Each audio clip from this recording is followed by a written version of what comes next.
Hello everybody, this is Metal Rose and this is Metal Rose's Heavy Metal History Corner. Here are a couple of cool things that happened this week in heavy metal history.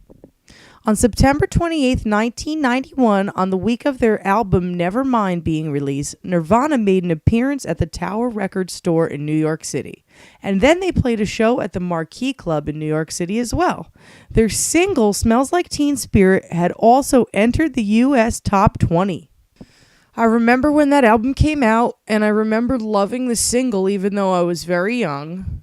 And I even remember the Unplugged right before Kurt Cobain passed away. It was a really important moment in music history for me.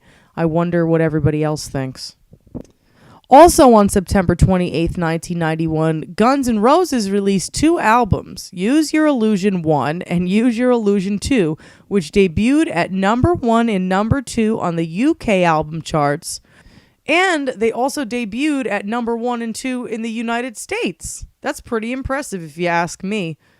I want to wish a very happy birthday to Grand Funk Railroad's legendary guitarist Mark Farner, who was born on September 29th, 1948 in Flint, Michigan.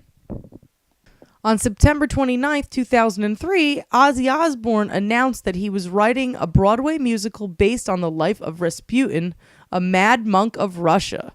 And you know what? To be honest with you, I was very much looking forward to this Broadway musical, but I don't think it ever came out. The fuck? On September 29, 2004, Keith Moon's 5-piece drum kit, custom made for The Who drummer in 1968, sold for £120,000, which is equivalent to $215,772 in the States. On October 1st, 1970, the funeral of Jimi Hendrix was held in Seattle, Washington. I know I spoke about his death a few weeks ago on my Heavy Metal History Corner, and I don't know. There's just no words for this. Jimi Hendrix was an amazing talent, and somehow I really doubt that he actually died by mistake. What can I say? On October 1st, 1983, Robert Plant wrapped up his first North American tour as a solo artist at Vancouver's PNE Coliseum. On October 1st, 2008, Alice Cooper was the featured musical performer on CBS TV's Late Late Show with Craig Ferguson. He was also the victim of censorship that night because, as usual, Alice Cooper wanted to kill somebody on stage. That's just what he does.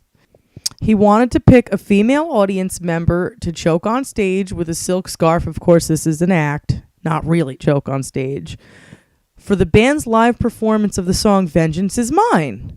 Even though Craig Ferguson loved the idea, unfortunately CBS did not, and they did not allow Alice Cooper to do his normal act on stage. They suck. On October 1st, 2011, Gene Simmons tied the knot with his longtime girlfriend Sharon Tweed, and now they're finally fucking married. Woo!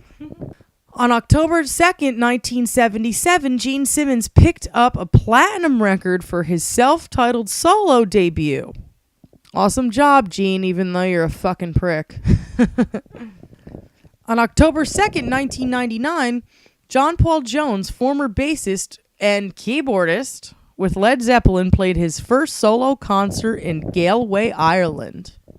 On October 2nd, 2003, Motley Crue bassist Nikki Sixx sued sneaker maker Vans for allegedly using his image in an ad without his permission.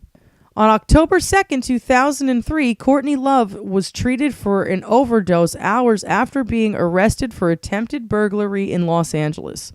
The Hole singer confessed to breaking windows in a friend's house. With all that money, Courtney Love, why the fuck would you even do that? It's just ridiculous. Anyway, I think she has her life on track now, so good for her. On October 3rd, 1970, Cream's Jack Bruce teamed up with John McLaughlin, Larry Young, and Tony Williams to form a fusion group called Lifetime. On October 3rd, 1972, Led Zeppelin played their second night at Tokyo's Budokan Hall during a tour of Japan. On October 3rd, 1978, the members of Aerosmith bailed 30 fans out of jail after they had been arrested for smoking pot during an Aerosmith concert.